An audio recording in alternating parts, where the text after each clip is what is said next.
Kita lanjut bahas spoiler BTT episode 210. Oke lah, gak usah banyak mang-ming-meng. Kita langsung masuk aja ke pembahasan.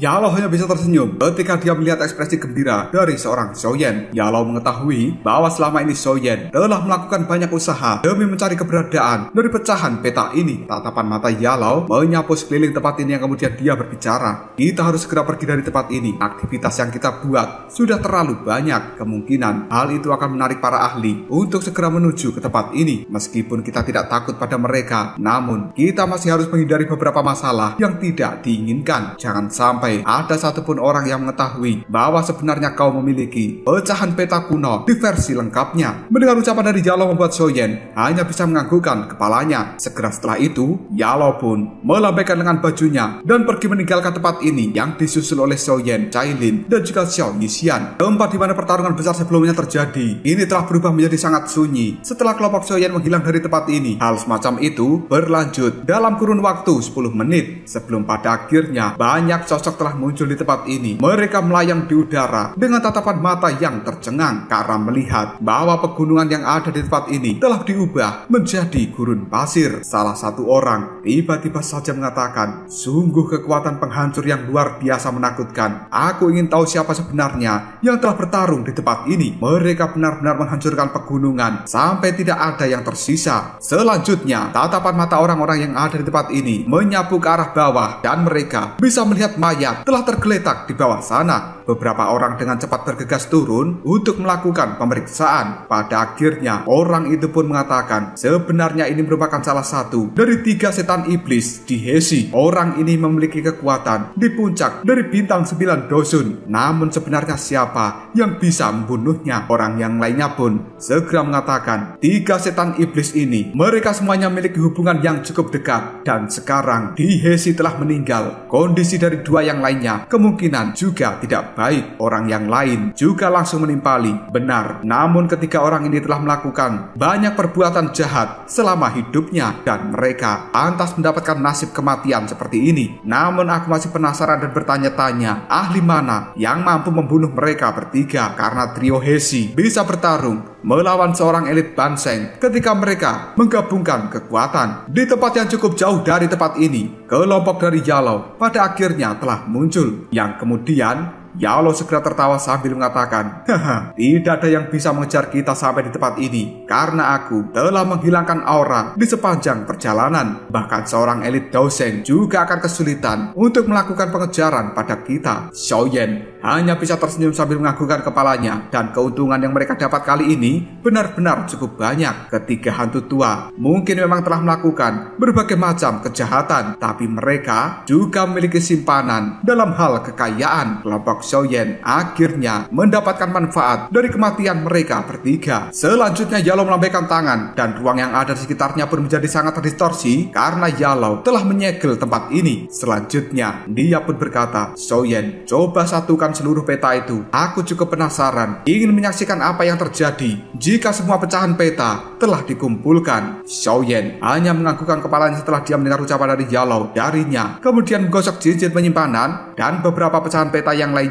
dalam sekejap saja langsung keluar. Sebuah kegembiraan sekali lagi telah muncul dalam tatapan mata Xiaoyan ketika dia melakukan pemeriksaan pada pecahan peta kuno ini. Dan selanjutnya secara hati-hati Xiaoyan pun mulai menyatukan pecahan peta sesuai dengan garisnya. Yang kali ini peta kuno versi lengkap benar-benar telah muncul di hadapan kelompok Xiaoyan. Hal itu membuat Xiaoyan menarik nafas dengan lega. Tatapan matanya mempelajari berbagai tempat yang berada di dalam peta kuno, dan hal ini membuat Xiaoyan cukup terkejut karena sebenarnya peta kuno versi lengkap memang telah mengungkapkan beberapa tempat, namun garis-garis di atasnya cukup biasa. Tidak ada target ataupun rute yang ditunjukkan dengan pasti di dalam peta ini. Sepintas itu hanya seperti gambaran gambaran yang telah dibentuk secara acak. Xiaoyan kemudian mengatakan, apa ini sebenarnya? Mungkinkah peta kuno yang telah aku cari selama ini tidak berisi informasi apapun? Yalao kali ini tampak jauh lebih tenang jika dibandingkan dengan Xiaoyan yang terlihat cukup cemas. Yang kemudian Yalao pun mengatakan, kau jangan cemas dulu. Peta kuno ini umurnya sudah sangat tua dan tidak mungkin hal itu dibuat hanya untuk membodohi seseorang secara sengaja. Di dalamnya pasti ada sebuah misteri. Xiaoyan menarik nafas dalam-dalam dan mencoba menekan kecemasan di dalam hatinya. Tatapan mata Xiaoyan terus menyapu pada peta kuno, namun dia tidak menemukan apapun saat ini. Yang dia lihat hanyalah gambar teratai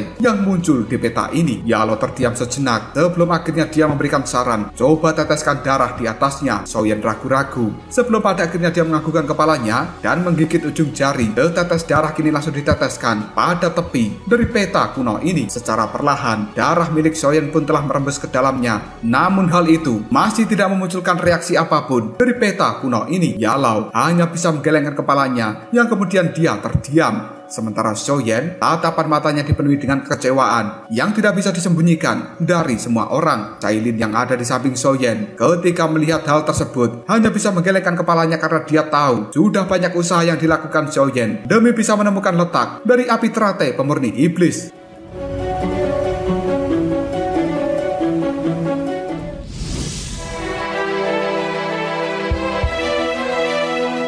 Namun, setelah mereka mendapatkan versi lengkap dari peta ini, dengan banyak kesulitan yang telah dilalui, masih tidak ada informasi apapun yang muncul di dalamnya. Sesuatu seperti ini, seolah-olah seperti sebuah pukulan yang keras bagi Xiaoyan. Keheningan pun terus berlanjut untuk beberapa saat, yang kemudian Xiaoyan menarik nafas dalam-dalam sambil melihat peta kuno yang ada di hadapannya. Kemudian dia mengatakan, karena benda ini tidak berguna, lalu apa gunanya aku menyimpannya? Api surgawi berwarna ungu coklat ini langsung muncul di telapak tangan Xiaoyan. Segera setelah itu membakar peta kuno yang ada di hadapannya. Tindakan yang dilakukan Xiaoyan ini benar-benar membuat Yalao sangat terkejut. Baru saja Yalao akan memadamkan api surgawi yang dikeluarkan Xiaoyan untuk membakar peta kuno, dirinya segera berkata, apakah sebenarnya peta kuno ini tidak bisa dibakar bahkan dengan api surgawi? Xiaoyan, Cailin dan juga Xiao Yixian, tatapan mata mereka buru-buru melihat pada peta kuno dan mereka pun menyaksikan bahwa peta kuno ini memang tidak bisa terbakar bahkan ketika Xiaoyan menggunakan api surgawi miliknya. Tiba-tiba saja Yalao pun memberikan perintah, Xiaoyan, coba tingkatkan kekuatan dari api surgawi milikmu. Mendengar ucapan dari gurunya membuat Xiaoyan cukup terkejut, namun dia pada akhirnya juga menurut untuk meningkatkan kekuatan dari api surgawinya untuk membakar peta kuno yang ada di hadapannya. Nyala api yang benar-benar panas dengan temperatur tinggi telah membuat ruang di sekitar tempat ini menjadi sangat terdistorsi. Namun tidak peduli bagaimanapun caranya Xiaoyan memperkuat api surgawi itu, peta kuno masih tidak menunjukkan tanda-tanda untuk terbakar. Dan detik berikutnya ada sebuah garis-garis yang secara perlahan muncul di peta tersebut. Garis ini seolah-olah berniat untuk membebaskan diri dari dalam peta. Sebuah kegembiraan pun langsung terlintas dalam tatapan mata banyak orang ketika melihat bahwa sebenarnya garis-garis itu telah membentuk sebuah kata-kata. Xiaoyan dengan cepat meningkatkan pembakaran dari api surgawi miliknya. Hal tersebut membuat garis-garis yang muncul di dalam peta kuno telah menjadi lebih cerah. Pada akhirnya peta kuno mulai bergetar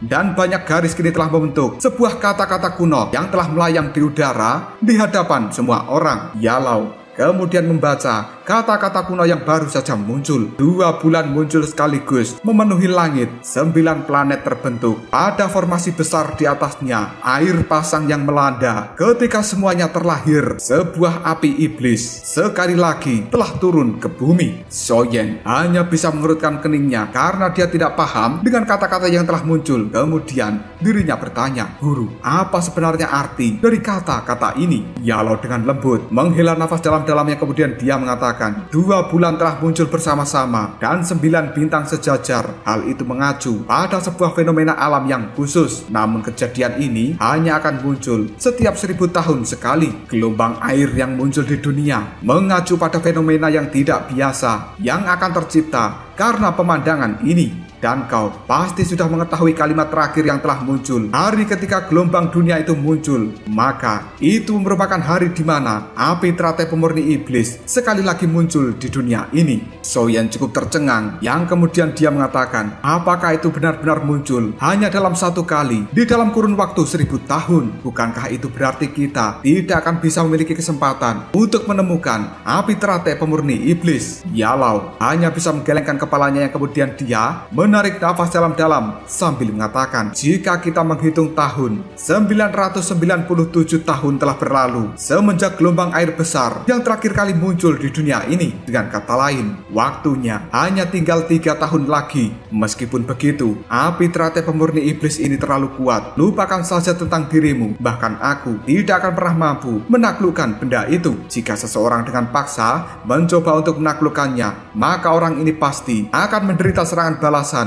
yang luar biasa. 3 tahun ini akan memberikanmu waktu yang cukup untuk meningkatkan kekuatan sebelum kau menaklukkan api teratai pemurni iblis. Dan dalam kurun waktu 3 tahun, kau harus bisa mencapai tahap Doseng. Jika tidak, maka dirimu hanya akan bisa melihat kemunculan dari api teratai pemurni iblis tanpa kau bisa memilikinya. Mendengar ucapan dari Yaloh hanya membuat Soyen menggelengkan kepalanya. Kemudian dia mengatakan, aku telah bekerja keras selama bertahun-tahun untuk mendapatkan informasi seperti ini, namun aku masih akan kesulitan mendapatkan api teratai pemurni iblis. Menurut kata-kata yang telah muncul dari peta, ketika api teratai pemurni iblis muncul di dunia, hal itu akan menimbulkan sebuah bencana yang cukup mengerikan. Dan pada saat itu, semua orang akan bisa melihat bencana tersebut, yang membuat mereka tahu jika hal ini dimunculkan oleh api teratai pemurni iblis. Sama saja, hal tersebut membuat semua orang memiliki kesempatan untuk bisa menaklukkan api teratai itu. Dan apa gunanya Soyen memburu peta kuno selama ini? Yalau hanya bisa merentangkan tangannya. Jika seseorang berpikir dengan cara seperti itu, mungkin peta kuno ini memang tidak berharga. Soyen hanya menghela nafas tanpa daya. Kemudian tatapan matanya pun sekali lagi melirik pada peta kuno yang masih terbakar oleh api surgawi. Soyen mengulurkan tangannya dan mengambil peta kuno itu.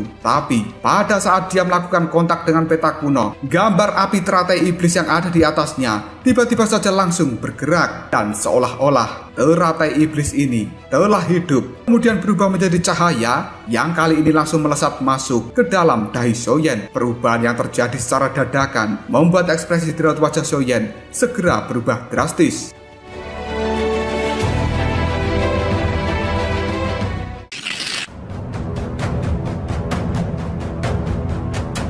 Yaloh yang berada di samping dari Soyen, raut wajahnya telah berubah menjadi cukup serius ketika dia bisa melihat cahaya teratai yang ada di dalam peta memasuki dahi Soyen.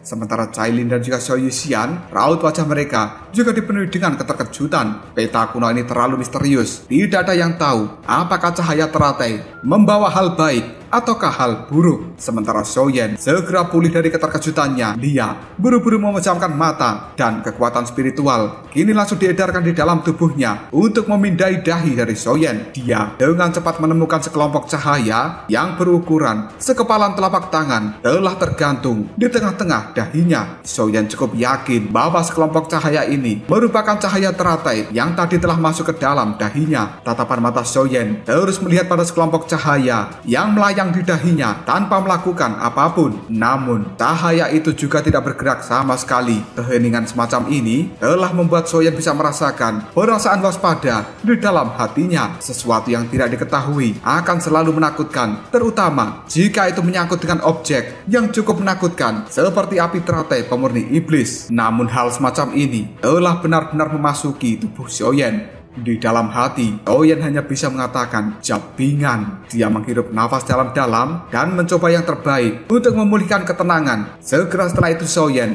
menggerakkan kekuatan spiritualnya untuk mendekati kelompok cahaya yang berada di dalam dahinya. Kelompok cahaya ini pun tidak melakukan reaksi apapun ketika kekuatan spiritual Soyen mendekat. Segera setelah itu, kekuatan spiritual Soyen telah bersiap untuk meluncurkan serangan fatal pada kumpulan cahaya misterius. Namun detik berikutnya, berikutnya, sebuah cahaya putih yang lainnya pun telah keluar dari sekelompok cahaya, dan hal itu melesat dengan cepat menuju jiwa dari Xiaoyan. Perubahan seperti ini membuat Xiaoyan benar-benar terkejut, namun dia tidak panik. Dengan cepat, Xiaoyan menggerakkan semua kekuatan spiritualnya dan membentuk sebuah perisai yang cukup kuat di hadapannya saat ini. Namun, cahaya putih kecil yang tampaknya cukup lemah, hal itu bisa menembus dengan mudah pada perisai spiritual yang diciptakan oleh Xiaoyan. Detik berikutnya, cahaya putih kecil ini pun telah memasuki jiwa dari Xiaoyan. Tubuh dari Xiaoyan langsung terdiam dan raut wajahnya kini telah berubah dengan ekspresi yang terlihat kesakitan. Raut wajah dari Yalo telah berubah menjadi cukup serius ketika dia bisa melihat sebuah kesakitan di raut wajah Xiaoyan. Tangan dari Yalo buru-buru memberikan tekanan yang besar pada kepala Xiaoyan dan dia mengeluarkan kekuatan spiritual untuk bersiap dimasukkan ke dalam tubuh Xiaoyan secara paksa. Namun kali ini Xiaoyan buru-buru membuka matanya dan dia terlihat cukup kelelahan ketika kekuatan spiritual Yalo ingin memasuki tubuhnya. Yalo buru-buru menghentikan tindakannya yang kemudian dia bertanya pada Xiaoyan yang baru saja membuka matanya. Xiaoyan, apa sebenarnya yang terjadi? Xiaoyan menghirup nafas dalam-dalam. Dia menggelengkan kepalanya sambil berkata, aku juga tidak tahu. Setelah itu, jari dari Xiaoyan menunjuk pada dahinya sambil mengatakan, benda itu ada di tempat ini. Tidak peduli cara apapun yang aku lakukan, aku masih tidak bisa menyentuhnya sedikit pun, dan hal itu tetap berada di dalam dahiku tanpa melakukan pergerakan. Mendengar ucapan dari Xiaoyan membuat Yalo tiba-tiba saja bertanya, berapa umurmu ketika pertama kali kita bertemu? Xiaoyan terkejut dengan pertanyaan Yalo, namun dia segera menjawabnya, 15 tahun. Jelas Xiaoyan tidak mengerti kenapa Yalo mengajukan pertanyaan seperti ini. Mendapatkan jawaban dari seorang Xiaoyan membuat Yalo pada akhirnya bisa bernafas dengan lega. Dia sambil tersenyum mengatakan, aku takut jika seseorang telah merasuki tubuhmu. Beberapa ahli kuno mungkin memang telah mati secara fisik, namun roh mereka masih tetap tertinggal. Terlebih lagi, jika roh ini sangat kuat, maka hal itu bisa melahap jiwa orang lain yang kemudian menempati tubuhnya. Xiaoyan cukup terkejut dengan ucapan dari Yalo, namun akhirnya Xiaoyan hanya bisa tersenyum sambil menggelengkan kepalanya. Yalo yang melihat raut wajah Xiaoyan terlihat cukup pahit. Ketika dia menggelengkan kepalanya, tiba-tiba saja ekspresi di raut wajah Yalo telah berubah menjadi cukup muram, yang kemudian dia bertanya, Xiaoyan, ada apa? Sambil menggosok dahinya, Xiaoyan pun mengatakan, aku sebenarnya juga tidak yakin, namun setelah aku melakukan kontak dengan cahaya putih kecil, aku mendapatkan beberapa informasi. Ada 4 kata yang tertulis dalam informasi tersebut. Yalo segera bertanya, 4 kata, apa itu sebenarnya? Xiaoyan lalu mengatakan, Sain teratai pemurni iblis. Yalo cukup terkejut. Dia pun berkata, Sain teratai pemurni iblis. Setelah mengatakan hal ini, Yalo pun terdiam dan dia merenung.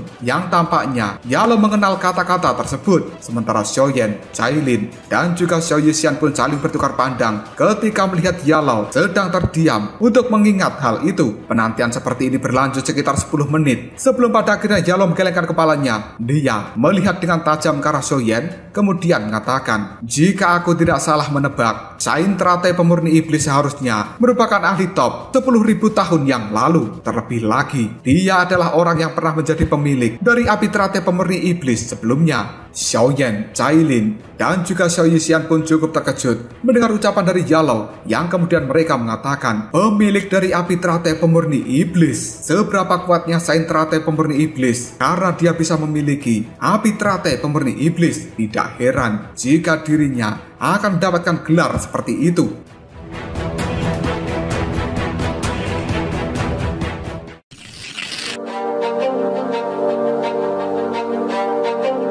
Yalo secara perlahan mulai menjelaskan, Sain teratai pemurni iblis ini merupakan orang yang sangat terkenal 10.000 tahun yang lalu, dan aku telah mendapatkan informasi seperti ini di dalam beberapa buku catatan kuno. Dikabarkan bahwa orang ini dikenal sebagai ahli yang paling dekat dengan Dodi di era saat itu. Xiaoyan sambil mengepalkan tinjunya, dia mengatakan, seorang ahli yang paling dekat dengan tahap Dodi. Tidak kusangka bahwa sebenarnya Sain teratai pemurni iblis telah mencapai tingkat seperti itu. Gelarnya benar-benar luar biasa. Guru, mungkinkah benda yang berada di dalam dahiku adalah sesuatu yang ditinggalkan oleh Sain teratai pemurni iblis? Yalo hanya menganggukkan kepalanya sambil mengatakan, sepertinya memang begitu. Peta kuno ini kemungkinan adalah sesuatu yang telah ditinggalkan oleh Saint Teratai pemurni iblis. Aku juga benar-benar tidak mengerti apa yang telah terjadi. Namun, berdasarkan beberapa buku catatan kuno, Saint Teratai pemurni iblis bisa dianggap sebagai orang yang sedikit sesat, tapi dia adalah orang yang sangat jujur, dan kemungkinan dia tidak akan pernah menggunakan beberapa metode yang licik untuk memberikan tekanan pada generasi selanjutnya. Sesuatu yang berada di dalam dahimu kemungkinan besar tidak akan memberikan ancaman apapun pada dirimu. Xiaoyan hanya bisa terdiam ketika dia mendengarkan ucapan dari Yalau. Yang bisa dia lakukan saat ini hanyalah berdoa. Semoga saja cahaya putih kecil yang berada di dalam dahi Xiaoyan memang tidak menimbulkan masalah untuk dirinya. Sementara Yalau tiba-tiba saja tertawa sambil mengatakan, aku pikir sesuatu yang tersembunyi di dalam peta kuno ini memang terkait dengan api teratai pemurni iblis. Hahaha, ini mungkin adalah manfaat yang tidak kita ketahui dari mengumpulkan peta kuno. Xiaoyan hanya bisa menggelengkan kepalanya ketika dia mendengar ucapan dari gurunya, dan situasinya benar-benar tidak terduga hingga berkembang menjadi seperti ini. Yang bisa dilakukan Xiaoyan saat ini hanyalah percaya akan situasi baik seperti yang dijelaskan oleh Yalau, dan semoga saja ini memang manfaat terbaik dari mengumpulkan pecahan peta kuno. Dan satu-satunya hal yang membuat Xiaoyan merasa cukup tenang adalah ketika dia tidak merasakan bahaya apapun dari gugusan cahaya yang telah memasuki dahinya. Jiwa dari Xiaoyan telah mencapai kekuatan yang cukup mengerikan, dan dia akan bisa merasakan bahaya apapun yang telah memasuki tubuhnya. Namun hingga detik ini Xiaoyan tidak merasakan hal seperti itu dari cahaya kecil misterius yang terus berada di dahi dari Xiaoyan. Sambil menepuk bahu Xiaoyan, Yalau pun mengatakan, mari kita tunggu dan mengamati apa yang akan terjadi di hari-hari berikutnya. Xiaoyan, saat ini yang harus kamu lakukan adalah memikirkan bagaimana caranya kau bisa meningkatkan kekuatanmu dan segera masuk ke tahap Doseng dalam waktu 3 tahun. Aku tidak akan mengatakan sesuatu yang tidak perlu mengenai kekuatan dari api teratai pemurni iblis. Sejujurnya, jika aku saat ini bertemu dengan benda itu, hanya ada satu takdir yang akan menungguku, yaitu aku akan segera menjadi budak dari api teratai pemurni iblis. Xiaoyan tampak terkejut setelah mendengar ucapan dari Yalau, karena dia mengerti apa yang dimaksud dengan budak dari api teratai pemurni iblis.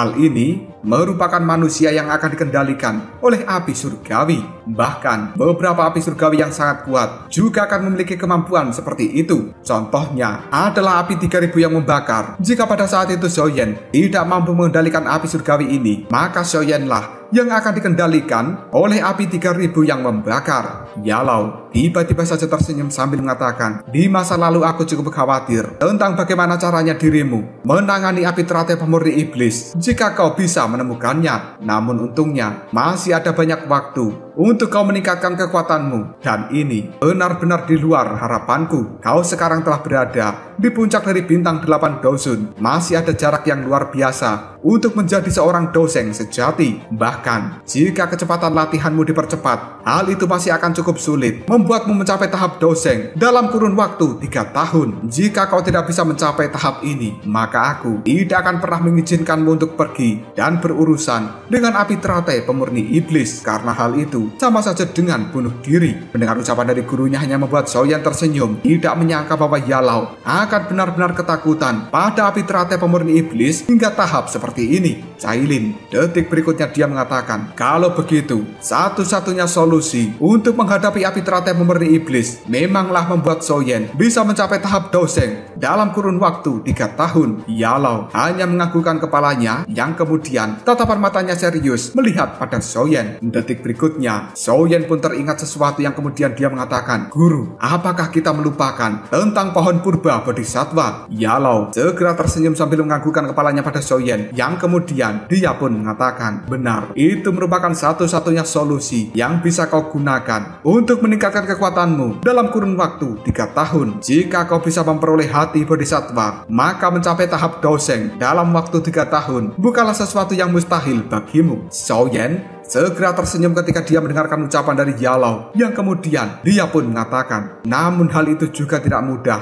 Lokasi dari pohon purba bodhisattva berada di dalam daerah dari gurun kuno, dan itu merupakan tanah terlarang bagi umat manusia. Selain itu, wilayah dari gurun kuno ini juga sangat besar. Bagaimana bisa dengan mudah kita akan menemukan pohon purba bodhisattva? Yalau sambil tersenyum dia mengatakan, jika itu merupakan hal yang mudah, apakah kau bahkan memiliki kesempatan kekuatan untuk pergi ke tempat itu. Dirimu pada saat ini memiliki benih bodhisattva. Meskipun kemurniannya cukup rendah, namun hal seperti ini akan mampu merasakan keberadaan dari pohon purba bodhisattva. Dan ini merupakan keuntungan tersendiri bagi dirimu. Sesuatu seperti ini merupakan satu-satunya jalan jika kau benar-benar ingin menaklukkan api teratai pemurni iblis. Oleh karenanya, apapun yang terjadi kau harus bisa mendapatkan hati bodhisattva.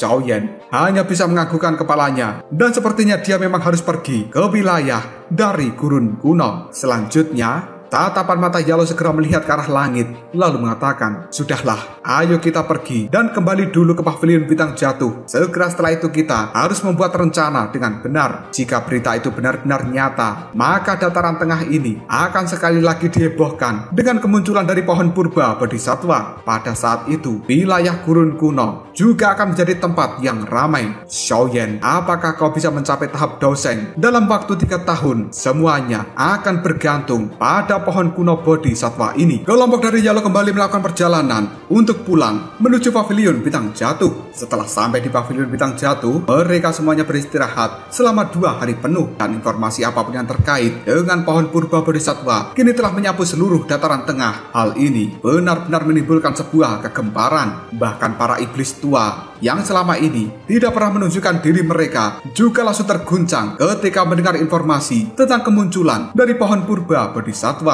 Meskipun wilayah dari gurun kuno itu cukup berbahaya, namun daya pikat dari pohon kuno bodhisattva adalah sesuatu yang tidak bisa ditolak oleh siapapun. Maka dari itu, tanah terlarang dari wilayah gurun kuno ini tidak bisa menghalangi siapapun untuk masuk ke dalamnya. Tahap Daoseng adalah sesuatu yang mewakili kekuatan puncak di seluruh benua Doki. Tidak terhitung jumlahnya dari para ahli telah mencoba untuk mencapai tahap tersebut, namun juga tidak sedikit dari mereka yang telah gagal. Kemunculan dari pohon purba bodhisattva merupakan satu-satunya jalan yang bisa mereka gunakan untuk mencapai tahap Daoseng ini. Maka dari itu, tidak ada satupun orang yang tidak tertarik dengan pohon kuno bodhisattva. Selama 2 hari penuh ini, Xiaoyan telah mengurung diri di dalam kamarnya dan melakukan pelatihan. Setelah mendengar ucapan dari Yalo, Xiaoyan pun mulai mengerti dan juga memandang api teratai pemurni iblis dengan cukup serius. Dia cukup menyadari bahwa Yalo tidak akan pernah berbohong padanya dengan banyaknya pengalaman yang telah didapatkan oleh Yalo. Hal itu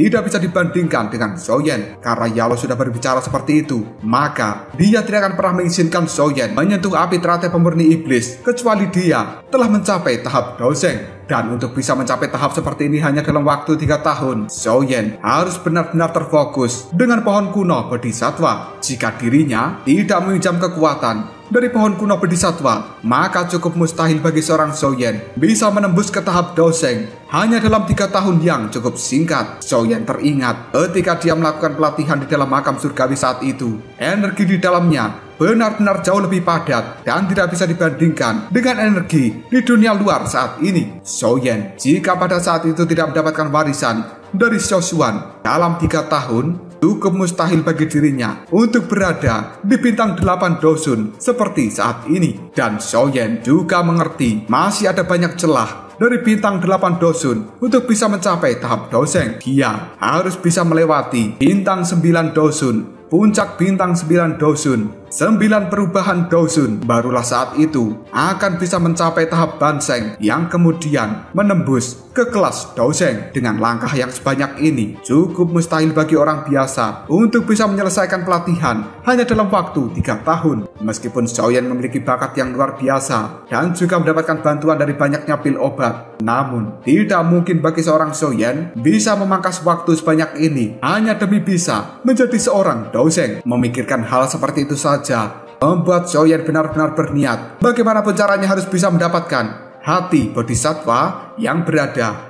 di dalam pohon kuno bodhisattva. Terlebih lagi, pohon kuno bodhisattva ini jelas telah menarik perhatian dari banyak orang dan juga faksi di seluruh dataran tengah. Tidak akan mudah bagi seorang Xiaoyan bersaing demi bisa mendapatkan hati bodhisattva dari tangan orang-orang yang tidak terhitung jumlahnya. Xiaoyan juga menyadari bahkan ada orang yang lebih kuat daripada Tian Hesi yang kemungkinan juga akan muncul untuk memburu hati bodhisatwa. Dan demi bisa bersaing dengan orang-orang seperti ini, Zhou Yan telah memutuskan untuk melatih teknik Do kelas tinggi. Dia saat ini berencana untuk bisa menguasai tubuh kaca King Kong. Zhou Yan melambaikan tangannya dan dia mengeluarkan gulungan berwarna emas di hadapannya saat ini. Hal itu membuat Zhou Yan menarik nafas dalam-dalam, yang kemudian dia mengatakan, tubuh kaca King Kong, teknik Do kelas Tian yang tidak terlalu merepotkan, seperti tangan penciptaan surga yang hebat. Seseorang hanya bisa menggunakan kekuatan spiritualnya untuk bisa mendapatkan informasi yang berada di dalamnya. Hanya dalam waktu yang cukup singkat, berbagai informasi yang berada di dalam gulungan ini pun telah memasuki dahi dari Zhou Yan, yang kemudian Zhou Yan mengucapkan informasi yang telah memasuki dahinya. Tubuh kaca King Kong, teknik Do tingkat rendah di kelas Tian yang bisa mengubah tubuh seseorang menjadi logam yang tidak bisa ditembus ataupun dihancurkan oleh kekuatan apapun. Ketika seseorang telah sepenuhnya menguasai teknik Do ini, maka tubuhnya akan bisa berubah menjadi tubuh King Kong, dan hal itu akan membesar 99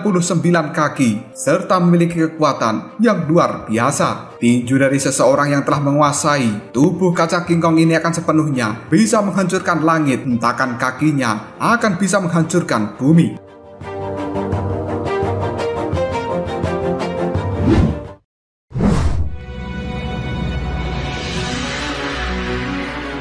Membaca informasi yang telah muncul di dalam dahinya membuat Zhou Yan mengetahui betapa menakutkannya teknik Do dari tubuh kaca King Kong ini. Tanpa sadar, sesuatu seperti itu membuat Zhou Yan menghela nafas dalam-dalam dan dipenuhi dengan kekaguman. Memang layak menjadi teknik Do kelas Tian yang diciptakan oleh seorang elit Daozeng. Untuk bisa melatih tubuh kaca King Kong, seseorang harus menggabungkan doki dengan tulang, darah, dan juga dagingnya. Dan teknik Do seperti ini benar-benar cukup keras pada tubuh fisik seseorang. Namun untungnya, tubuh fisik Zhou Yan saat ini telah mengalami banyak penyempurnaan dari berbagai harta alam. Meskipun dia tidak berani menyebut bahwa tubuh fisiknya tidak terkalahkan, namun setidaknya Zhou Yan akan mampu menahan persyaratan keras yang diperlukan untuk berlatih tubuh kaca King Kong. Zhou Yan menghembuskan nafasnya. Secara perlahan dia kemudian menutup mata dan mulai mencoba mempraktekkan tubuh kaca King Kong ini sesuai dengan metode yang telah tercatat di dalam gulungan. Suara retakan pun langsung terdengar dari tubuh Zhou Yan, dan cahaya keemasan kini telah keluar dari dalam tubuhnya. Hal itu pada akhirnya membengkak. Bahkan Zhou Yan juga bisa mendengar bahwa sebenarnya ada suara retakan yang telah muncul dari tulangnya. Pada akhirnya, cahaya keemasan yang terpancar dari dalam tubuh Zhou Yan menjadi sangat padat. Dalam waktu kurang dari 1 menit, tubuh Zhou Yan sebenarnya telah membengkak menjadi 2 kali lipat dari ukuran aslinya. Sekilas, Zhou Yan sekarang tampak seperti raksasa mini. Terlebih lagi, kulit dari Zhou Yan juga telah berubah menjadi warna emas gelap. Detik berikutnya, cahaya keemasan pun berangsur-angsur meredup, dan tubuh dari Zhou Yan dengan cepat kembali menyusut. Hanya dalam waktu yang cukup singkat, dia saat ini telah berubah ke ukuran aslinya. Zhou Yan tiba-tiba saja membuka mata, dan kemudian dia langsung memuntahkan darah segar. Ekspresi di raut wajah Zhou Yan kali ini telah berubah menjadi cukup jelek. Dia tidak pernah menyangka bahwa sebenarnya di dalam gulungan sialan ini tidak menyebutkan bahwa melatih tubuh kaca King Kong akan membuat seseorang harus bisa menahan rasa sakit yang luar biasa. Bayangkan saja, tubuh yang kecil akan tiba-tiba saja membengkak beberapa kali dari ukuran aslinya. Bahkan kulitnya akan sobek, ototnya akan putus, dan juga tulangnya kemungkinan akan hancur. Mengetahui hal seperti ini saja membuat Zhou Yan menggelengkan kepalanya, yang kemudian dia mengatakan, tidak heran ada persyaratan yang keras demi bisa melatih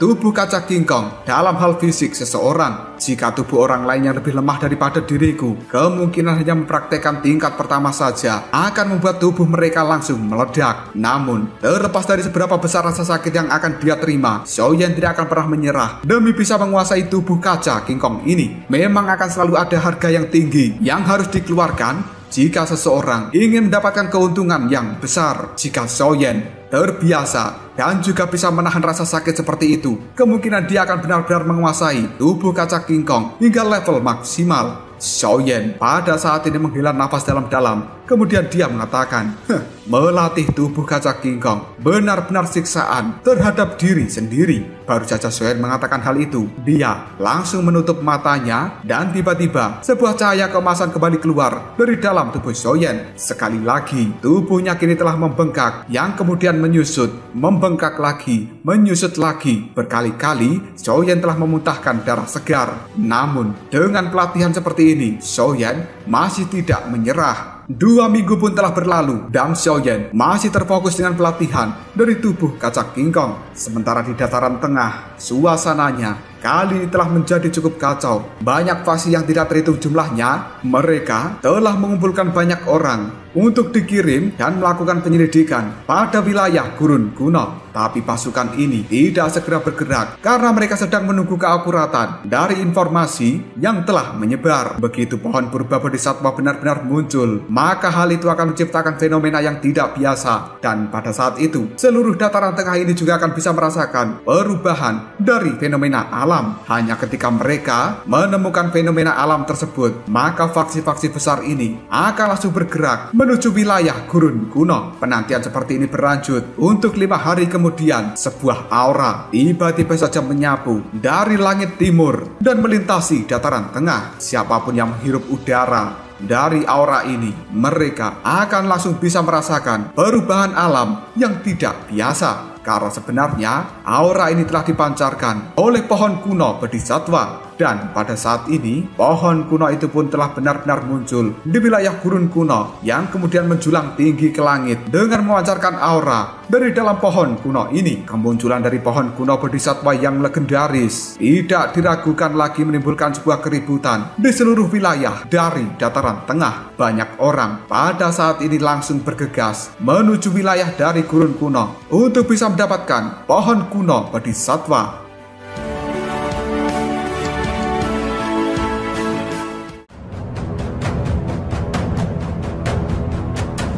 Lalu apakah yang akan terjadi selanjutnya? Mungkinkah Soyen juga akan langsung keluar dari kondisi pelatihan, kemudian dia ikut berburu pohon kuno bodhisattva yang sekarang telah muncul di wilayah gurun kuno dari dataran tengah ini? Jika kalian penasaran, tunggu aja jawabannya di next video. Kopral Shop.